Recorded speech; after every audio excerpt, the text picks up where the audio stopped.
السنة الجديدة بدأت ولسه لحد دلوقتي مش عارفة تعملي ايه، مش عارفة تحطي نقط لأهدافك. الوقت بيجري منك بسرعة ولسه لحد دلوقتي مش عارفة تعملي ايه. مساء الخير يا أصحابي، عاملين ايه؟ يا رب تكونوا بخير وكويسين وفي أحسن حال دايما يا رب. هنبدأ مع بعض فيديو جديد النهاردة، أتمنى من الله يعجبكم. ما تنسوش بس تعملوا لي سبسكرايب للقناة وتفعلوا زر الجرس، ولو عجبكم الفيديو النهاردة تعملوا لي لايك ليه.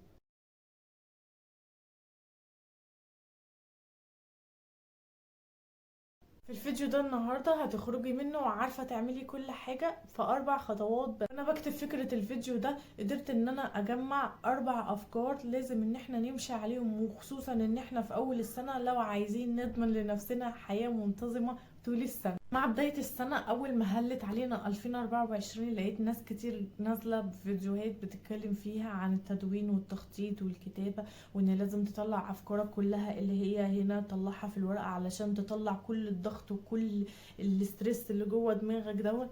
فطبيعي يعني لما قعدت كده وفكرت لقيت ان الكلام ده فعلا منطقي، لان انا اصلا بعمل كده. فحرفيا الكتابة مفيدة جدا جدا للإنسان ومهمة قوي ان انت تدوني يومياتك. مش لازم هقولك مش لازم تمشي بالورقة والقلم على طول، لأ، ممكن يبقى في الموبايل بتاعك تكتبي الملاحظات بتاعتك بس. ضروري ان انت تفرغي كل حاجة في مخك، تفرغيها في مثلا في كشكول او نوتة صغيرة علشان ما تنسيش حاجة. طلعي كل الافكار وكل الضغط اللي في دماغك طلعيه. بس الفكرة هنا في حاجة بسيطة قوي. الفكرة ان احنا عايزين نحط اهداف يومية، وعايزين نحط اهداف اسبوعية، وعايزين نحط اهداف سنوية. طيب انا انسانة اول ما السنة هلت عليا قلت لا، لازم احط اهداف لنفسي. هبدأ بقى ان انا انتظم في الصلاة لو انا مش بصلي. هبدأ ان انا اتعلم لغة جديدة، لازم اتعلم مهارة جديدة، لازم اروح الجيم عشان ابقى انسان رياضي. لازم ولازم ولازم. حطيت لنفسي 8 اهداف مثلا. 8 اهداف عايزة اعملهم من اول يوم في السنة لحد ما السنة تخلص علشان خاطر ابدأ ان انا الزم نفسي بيهم. الكلام ده طبعا خطأ ومش هينفع. مش هلتزم بالحاجة، همشي يوم يومين على الحاجة وبعد كده احس ان انا خلاص بدأت ان انا الروتين اللي انا عاملاه دوت خلاص مش هينفعني. نعمل تخطيط لنفسنا بجد ونبدأ نمشي عليه، هي انك هتعملي اهداف او تحطي تخطيطات يومية بسيطة لنفسك. اول حاجة او اول خطوة لازم نمشي عليها وهي اننا نقسم السنة ل4 اجزاء، وكل جزء هيبقى عبارة عن 3 شهور. وفي نهاية ال3 شهور دولت هشوف انا حققت ايه او عملت ايه من الهدف اللي انا كنت حاطاه لنفسي. وعلشان اسهل على نفسي الدنيا هحاول ان انا احط حاجة او حاجتين 2 بسيطة علشان اقدر احققهم واحس بانجاز في خلال ال3 شهور دول. بعد ال3 شهور دول ما يخلصوا هشوف نفسي حققت الحاجة دي ولا لأ، وهبقى حاطة لنفسي مكافأة او هبقى حاطة لنفسي عقاب. يعني بمعنى ان انا مثلا لو عايزة اخس في خلال ال3 شهور دولت، انا هحط لنفسي الهدف دوت. بعد ال3 شهور دولت هحاول ان انا اكل واشرب وهعمل حاجات كتير جدا جدا جدا حلوة. بعد ال3 شهور هكافئ نفسي، هخرج خروجة حلوة مع اصحابي، ممكن اتفسح مثلا، ممكن اجيب لي نفسي حاجة حلوة. طيب لو انا ما مشيتش على نظام التخسيس دوت وما قدرتش ان انا اعمل بيه في خلال ال3 شهور وما حققتش الهدف دوت، هبدأ ان انا احط لنفسي عقاب، زي اني برضو هحرم نفسي ان انا مش هشوف صحابي مثلا في اليوم معين، اليوم الويك اند بتاعي مش هخرج، مش هجيب لنفسي اي حاجة حلوة. هحاول ان انا احط لنفسي عقاب علشان خاطر انا ما حققتش الهدف ده. من اول السطر وهبدأ اعمل صفحة جديدة بحاجة اسمها الامنيات. احنا عندنا دلوقتي حاجة اسمها الاهداف وحاجة اسمها الامنيات. الاهداف دي عبارة عن حاجة بسيطة انا بقدر احققها او انجزها في خلال شهر او 3 شهور او في خلال مدة قليلة. انا بحاول امشي على زي اني مثلا نظام تخسيس هبدأ عليه في خلال 3 شهور هكون خسيت مثلا 20 كيلو. في خلال 3 شهور هكون مثلا قرأت 3 كتب او كتابين، خلصت كتابين او 3 كتب على حسب انا حاطط لنفسي ايه. كل واحد عارف دماغه وشخصيته، هقدر هعمل ايه في خلال ال3 شهور دولت او في خلال الشهر اللي انا حطاه لنفسي انجز فيه. اما بالنسبة للامنيات، الامنيات دي عبارة عن حاجة كبيرة شوية حطاها حلم، عبارة عن حلم نفسي فيها.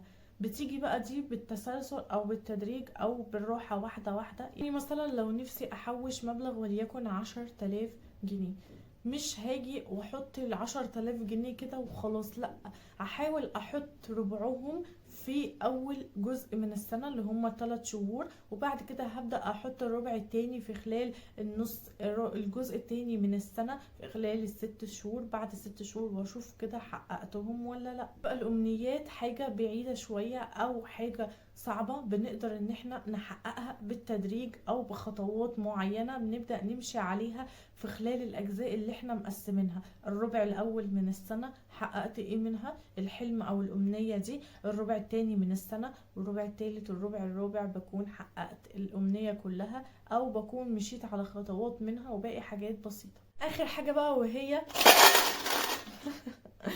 الحصالة.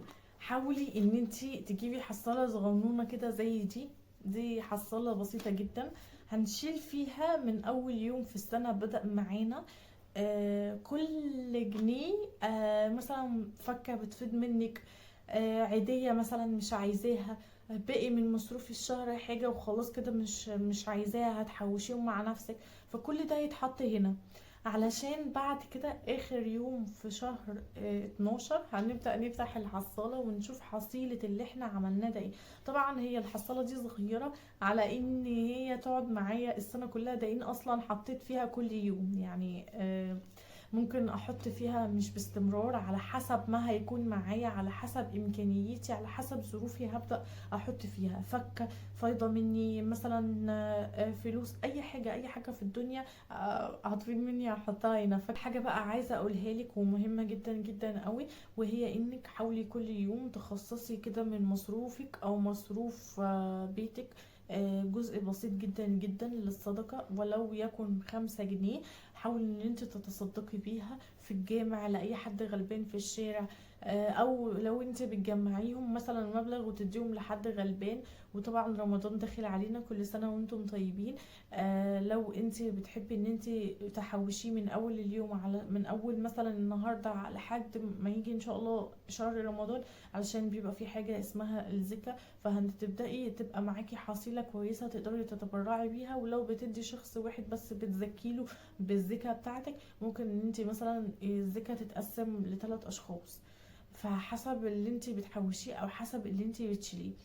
قد ايه الزكاة والصدقة مهمة جدا جدا جدا، هتزكي عن صحتك، عن عيالك، عن رزقك في مصروفك وفلوسك وحاجتك. قد ايه الصدقة بتمنع حاجات كتير قوي، وربنا بيبارك في كل حاجة معاكي.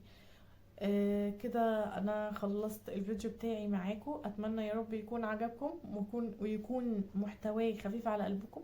ما تنسوش بس لو انتوا اول مره تشوفوني او لسه مش مشتركين تعملوا اشتراك على طول في القناه وتفعلوا زر الجرس. ولو عجبكم الفيديو بتاعي النهارده دوسولي لايك على طول بقى جميل زيكم كده. دمتم بخير وعافيه. سلام.